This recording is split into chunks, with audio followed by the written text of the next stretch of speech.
America's #1 hobby, gardening, landscaping, indoor, outdoor living ideas. It's an amazing thing to get involved with. And what I really love about this is that there are so many different levels, there are so many different aspects, there are so many different things that you can do to have the absolute best looking yard and garden, period. Now, this camellia bush right here, look at this eye candy right here. You can't go wrong with it. So the maintenance of something like this is really important. Another thing that's also important is to make sure that your plants are being fed properly. All of your roots that are inside of the ground, there's a network of them fertilizing via your water, where you put it inside of a drip system, or you put it inside your sprinkler system. Usually a drip system is a lot better because you'll be able to direct the energy, or I should say the food, into those roots, and those roots will absorb all of that goodness,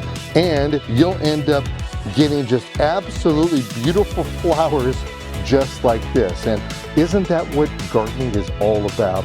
That's how you do gardening. It's pretty much just that simple.